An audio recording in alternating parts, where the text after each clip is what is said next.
Boa noite, sejam bem-vindos a mais um Pod Café com Fá. E no episódio de hoje, em homenagem ao Outubro Rosa, o mês da mulher, estamos aqui com essa convidada, médica, cirurgiã endovascular e vascular, Bianca Nascimento. Seja bem-vinda, Bianca. Conte um pouco para quem está nos assistindo, quem é Bianca Nascimento? Bom, eu queria agradecer o convite. Para mim está sendo uma honra estar aqui, até por a gente se conhecer, né, desde muito nova do colégio. Então, eu fiquei muito honrada pela lembrança, pelo convite. Eu sou daqui de Salvador, né? Sou baiana. Morei aqui quase minha vida toda e fiquei 3 anos morando fora por conta de uma especialização, né? Fiz uma das especializações em São Paulo. Mas eu acho que para mim a grande característica que me fez chegar até onde eu estou hoje foi realmente uma cobrança muito grande de minha mãe. Isso foi muito bom, que eu acabei sendo uma pessoa muito disciplinada, mas também teve um preço muito alto. E eu acho que com esse perfil, assim, de autocobrança excessiva, acabou me gerando também uma sobrecarga muito grande durante minha caminhada. E eu acho que uma característica que eu trago hoje muito forte é essa busca pelo autoconhecimento. Eu acho que hoje eu sou, assim, uma mulher, eu me enxergo como uma mulher que acabou aceitando mais as imperfeições, as falhas. Por mais que isso seja ainda um grande processo, né? Uma longa caminhada de autoconhecimento nunca acaba. Mas eu acho que isso que hoje eu trago como uma característica mais forte, que eu acho que é tentar ser um pouco mais flexível, tentar me entender melhor e aceitar melhor, assim, meus desejos, não ir tanto de encontro com os padrões que todo mundo estabelece. Até na minha área, ou enquanto mulher, ou enquanto médica, enfim. Eu acho que isso que eu hoje enxergo como uma característica, assim, mais marcante. E como foi essa escolha pela área vascular? Me conte. Assim, na verdade, eu decidi fazer medicina na época do ensino médio, né? Quando a gente estava lá no Cefet, eu fui do Cefet. E lá eu decidi fazer por conta de um quadro de um familiar meu, que teve um diagnóstico de câncer na época do colégio. E aí, com isso, eu acabei ficando muito influenciada, assim, para fazer medicina. E no início eu queria fazer oncologia por conta disso, só que aí ao longo da minha trajetória na faculdade eu tive muito contato com trauma, emergência. E aí, com essa parte da vivência de trauma, eu queria fazer alguma especialidade que tivesse também essa conexão. E aí, com isso, eu acabei entrando na pesquisa que envolvia trombose e tive contato com a equipe do hospital que era da vascular. Então, eu comecei a acompanhar as sessões, as reuniões, cirurgia. Entrei numa liga acadêmica que na faculdade, para quem não é da área, assim, na faculdade de medicina a gente tem vários grupos acadêmicos que a gente acaba aprofundando em algum tema. E aí eu entrei em uma liga acadêmica que era de vascular, fazia estágio, e aí com isso eu me encantei, porque eu gosto bastante da versatilidade que ela envolve, né? Tipo, tem trauma, tem pacientes com doenças bem graves, ao mesmo tempo doenças que a gente acompanha somente no consultório, e a gente tem um potencial, às vezes, de prevenir várias complicações que envolvem essas doenças vasculares. Então, acho que isso que me encanta, assim, e que me fez escolher essa área. Bacana. E estamos nesse mês, né, do Outubro Rosa, de cuidados com a saúde da mulher em geral, além da prevenção ao câncer. E sobre cuidados com a saúde, você acha que varizes é um assunto negligenciado? Acha que as pessoas só lembram quando identificam um problema maior como um trombo ou isso tem mudado? Olha, eu na verdade acho que as varizes hoje, elas até que ganharam uma certa visualização assim maior nas mídias, por quê? Porque muitos colegas vasculares, na verdade, hoje acabam querendo trabalhar só com essa parte de doenças venosas, que no caso a flebologia moderna. Mas assim, eu acho que tem outras doenças que ainda são muito negligenciadas. como, por exemplo, a trombose. Assim, eu acho que é importante diferenciar as varizes, que não necessariamente vão evoluir para uma trombose, e uma trombose que às vezes a gente vai ter que se atentar para vários fatores de risco, como, por exemplo, o tabagismo, questões de medicamentos, né, como alguns tipos de hormônio. Então, o que que eu acho? Que as varizes têm hoje uma boa visualização, mas ainda tem muitas outras doenças vasculares que acabam não sendo abordadas nas mídias por não venderem, por não serem tão, assim, digamos, lucrativas para, assim, né, atrair aqueles pacientes, como hoje é muito vendido nas mídias, né, high ticket. Sim.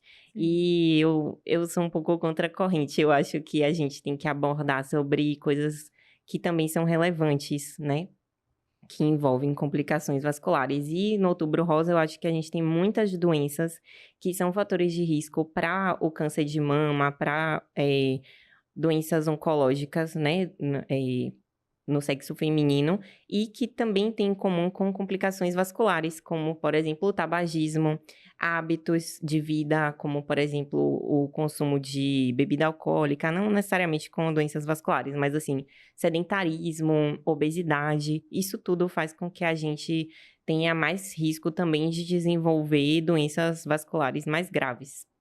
Então, acho que é isso, assim. E o que realmente ajuda na prevenção de varizes? Assim, eu acho que é importante salientar que as varizes, na verdade, são uma doença crônica. Então, assim, não tem como a gente dizer que você vai ter um hábito X e que esse hábito vai fazer com que você não tenha. Porque eu, por exemplo, eu sou vascular, trato varizes, mas eu sou herdeira. Eu fico brincando com minhas pacientes. Infelizmente, a gente, às vezes, é herdeiro, né?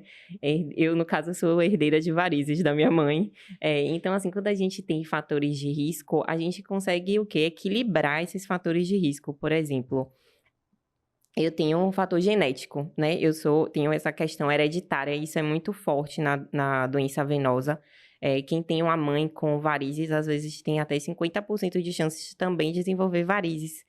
O que a gente pode fazer é equilibrar, fazer com que a doença evolua de uma forma branda e também fazer um tratamento precoce, muitas vezes com intervenção, aplicação ou tratamento cirúrgico quando for necessário, isso fazendo avaliação detalhada. Mas eu acho que hábitos de vida, uso de meia quando recomendado, evitar ficar muito tempo com a mesma posição, sentado ou em pé. Então, sempre movimentar bastante as pernas, hidratação. Então, acho que são medidas gerais, assim, hábitos saudáveis. E, óbvio, se você já tem outros fatores associados, obesidade, sedentarismo, e aí você também, por exemplo, já está usando um hormônio que a gente tem alguns tipos específicos, não é toda a reposição hormonal, todo anticoncepcional que vai causar varizes.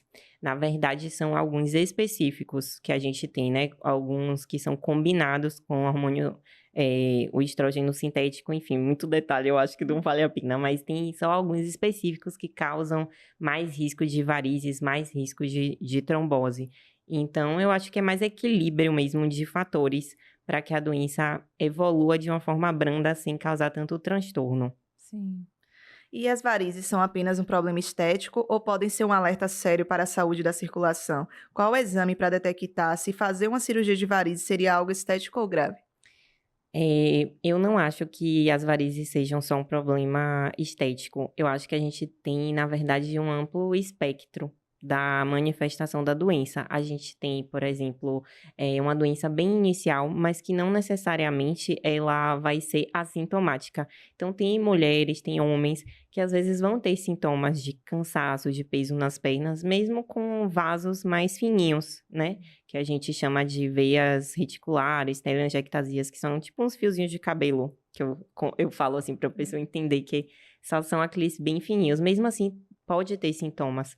E a questão é realmente procurar a avaliação especializada para poder tratar quando for precoce, ou seja, antes de chegar a um estágio mais avançado, com mais risco de complicações. O exame que a gente tem hoje, assim, que é a nossa extensão do braço, é o exame de Doppler, que é um ultrassom a gente faz um ultrassom das pernas para avaliar se as veias têm algum tipo de trombo, né? A gente avalia também para trombose venosa e faz avaliação também das veias superficiais para ver se tem varizes, se tem alguma alteração. Importante também, que é uma dúvida às vezes de muitas pacientes, que tem essa visão como se as varizes fossem um entupimento.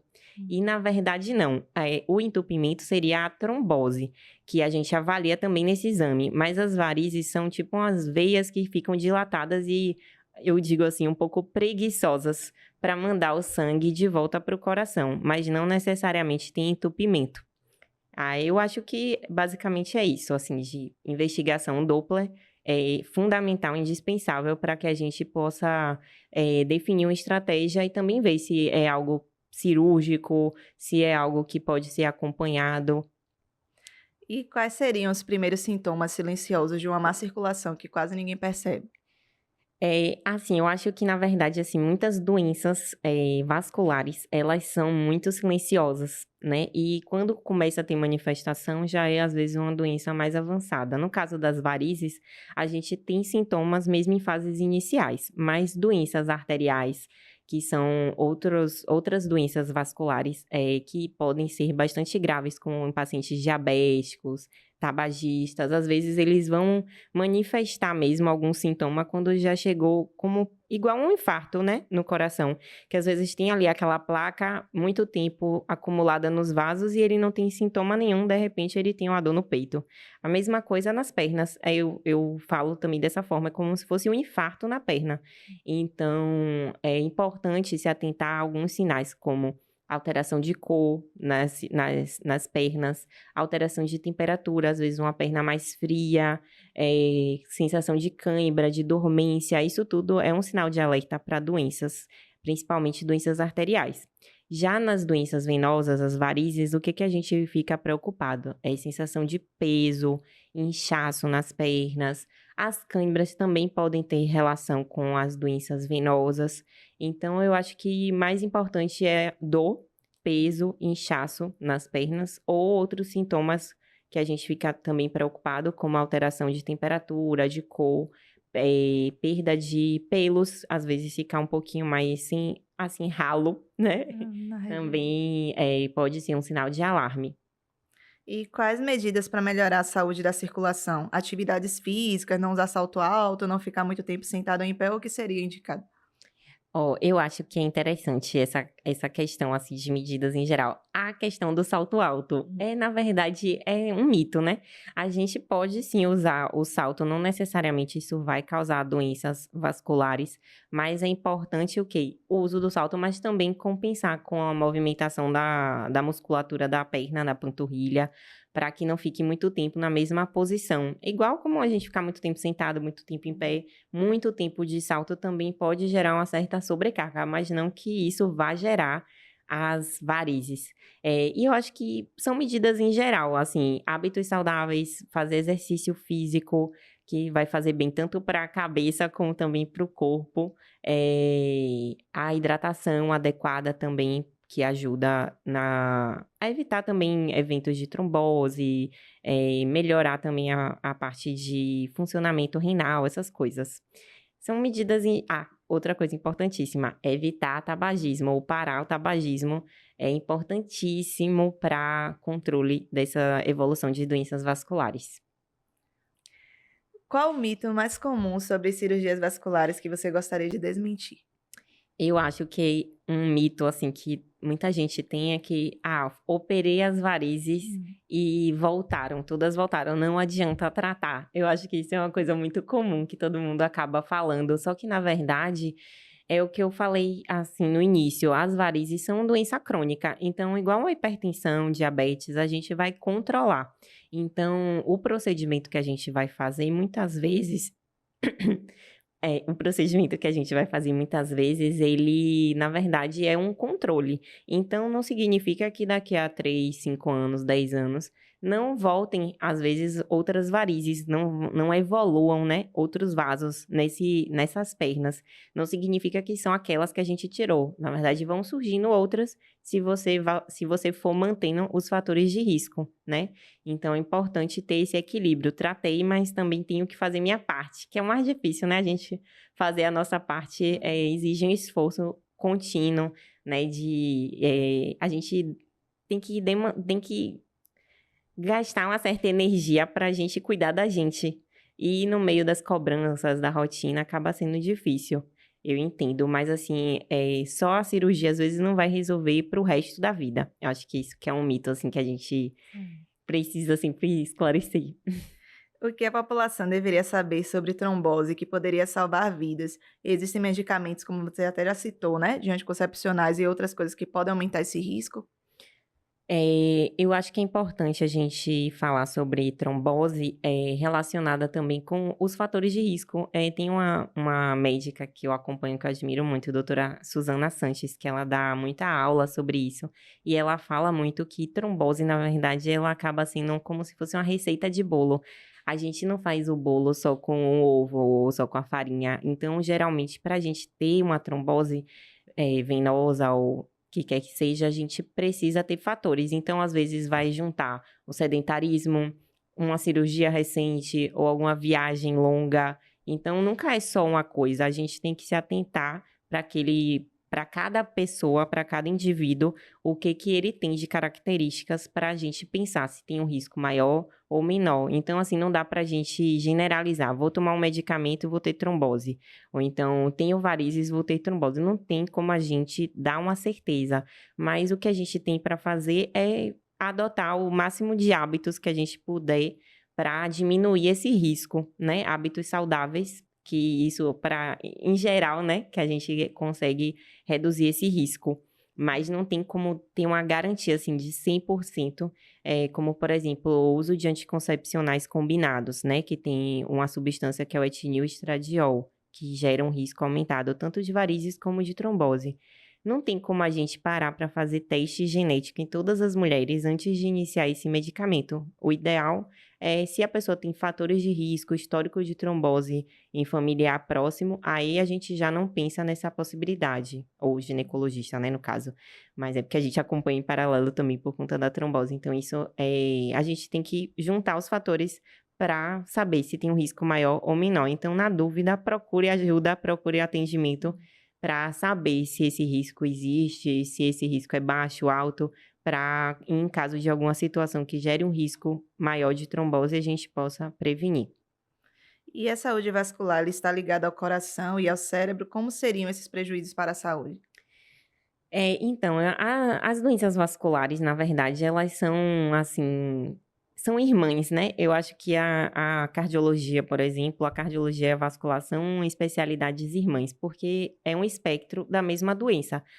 As doenças cardiovasculares, na verdade, infarto, AVC, a doença arterial periférica, a microangiopatia diabética, tudo isso vai ser um espectro de uma mesma doença. Então, eu acho que todas elas envolvem o mesmo tipo de tratamento clínico, que seria o quê? O controle do colesterol, o controle da pressão, parar o tabagismo. Então, não que a doença vascular periférica vai causar outras complicações, né? Mas elas estão juntas muitas vezes. Então, o paciente que teve um infarto, muitas vezes você tem que investigar também se ele tem doença arterial nas pernas, porque muitas vezes as duas doenças vão caminhar juntas.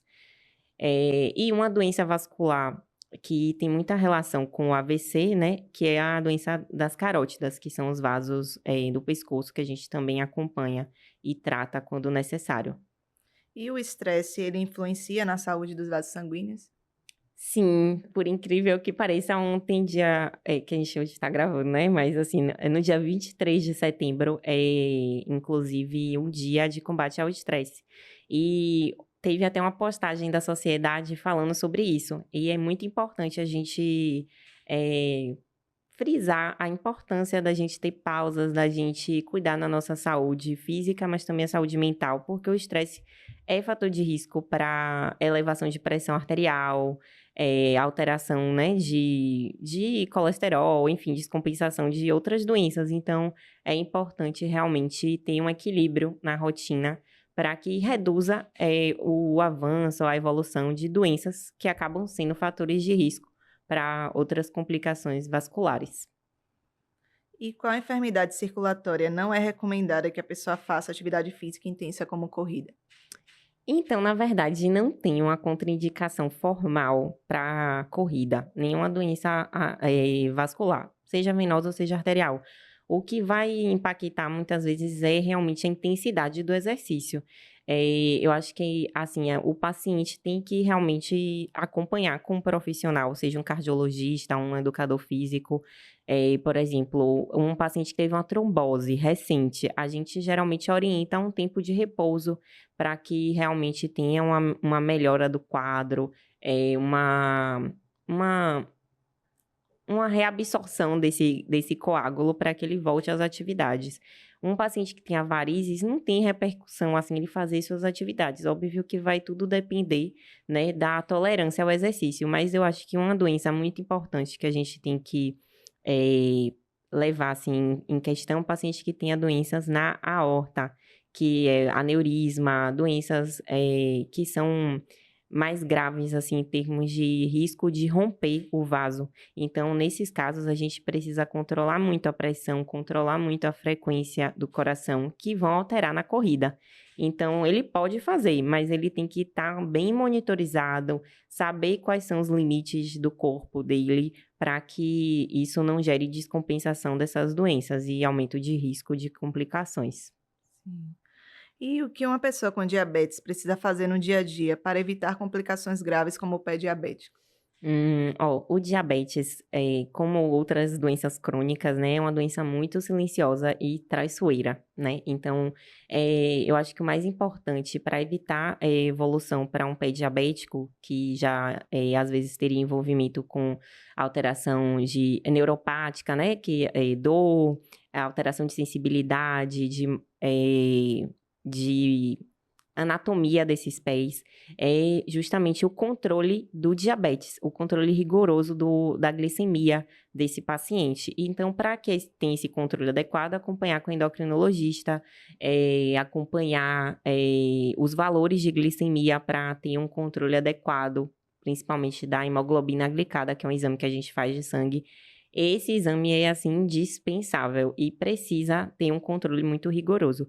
Quando já existe uma doença avançada com alteração de sensibilidade, aí é muito importante ter esse controle da glicemia, mas também ficar atento aos pés, né?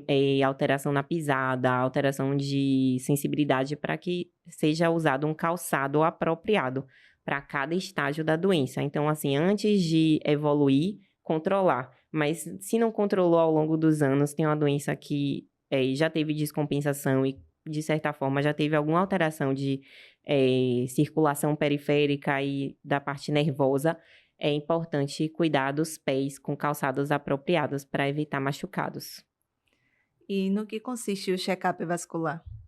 O check-up vascular, ele vai envolver, antes de mais nada, a consulta, uma avaliação clínica que a gente vai poder aí avaliar os fatores de risco que a pessoa tenha, né, para algum tipo de doença vascular, varizes ou doença arterial, doença carotídea, aneurisma. E aí, baseado nisso, a gente vai seguir para uma investigação com outros exames complementares, né, que os exames são, isso é muito importante salientar, exames são complementares. Então, a gente faz exame baseado na nossa história, que a gente está ali colhendo com o paciente. E aí, com isso, a gente vai para exames de Doppler, que são os ultrassons, a gente vai definir a necessidade de acordo com a faixa etária e com fatores de risco daquele paciente, para avaliar se vai fazer Doppler de carótidas, Doppler de aorta, Doppler das pernas. E, a partir disso, também a gente vai ver se ele trouxe, que eu fico brincando, exames laboratoriais, exame não pesa na sacola. Então, assim, leve seus exames na consulta. A gente vai checar os exames laboratoriais para avaliar a meta do colesterol, o açúcar, se está bem controlado. Óbvio que a gente não vai resolver todos os problemas do paciente, para isso existem várias especialidades, mas eu acho que a gente tem um papel fundamental de orientar, de muitas vezes dar um norte para aquele paciente que às vezes foi na consulta com o vascular e não está acompanhando com ninguém. Então, foi por causa das varizes, mas às vezes está com o colesterol alto, está com a glicemia alterada. Então, é importante, antes de tratar as varizes, a gente é médico. Então, eu acho que tem que atentar para essas questões de saúde que são graves, potencialmente graves, e que a gente tem esse papel de orientar. Se a gente não for iniciar o tratamento, se tiver alguma dúvida, a gente encaminha para o especialista, mas esse primeiro passo também faz parte dessa avaliação. Estamos nos nossos minutos finais, né? Infelizmente, papo bom acaba rápido. E nesse momento eu te pergunto o testemunho assim do que Deus já fez na sua vida. Eu tenho uma questão de saúde hormonal, e aí eu tive uma descompensação nos meus punhos. Eu tive síndrome do túnel do carpo. Tive não, eu tenho síndrome do túnel do carpo. E isso me gerou muitos questionamentos, assim, de, meu Deus, eu vou ter que me aposentar tão jovem, eu acabei de virar especialista. E isso me gerou muita angústia. Eu sempre fui muito apegada, assim, de fazer minhas orações, minhas leituras. E aí eu acabei indo, né? Estava quase com a cirurgia já marcada para fazer. Ia ter que ficar um tempo afastada, sem operar, sem trabalhar. E aí eu comecei a fazer uma fisioterapia específica, né, de mão, e fiz também um tratamento, fiz cirurgia espiritual. E com isso, lá um dos dias, uma pessoa chegou para mim e perguntou, né, assim, qual era a minha profissão. Aí eu falei que eu era médica. Aí lá, você vai ficar boa logo para ajudar muitas pessoas. E eu acho que esse processo, para mim, foi muito importante para eu ressignificar muitas coisas e também para conseguir enxergar a importância do que eu realmente queria. Que hoje eu acho que, na verdade, a gente está tendo um retrocesso na medicina. Eu sinto que a essência está sendo perdida e eu tinha muito essa frustração de não me sentir assim, poxa, eu não quero ser essa pessoa de só tratar questões estéticas, por exemplo. Eu quero realmente ajudar de outras formas. Então, com esse processo todo, hoje, graças a Deus, eu estou bem, conseguindo trabalhar, fazer minhas coisas, mas ainda mantendo a minha fisioterapia sem prazos de terminar. Vou ficar, assim, fazendo fisioterapia a longo prazo, mas graças a Deus estou em condições de fazer, de manter, exercer o meu ofício, e eu acho que eu me encontrei muito depois de todo esse processo. Assim, eu sinto que a minha necessidade de ajudar realmente aflorou mais depois de todo esse processo.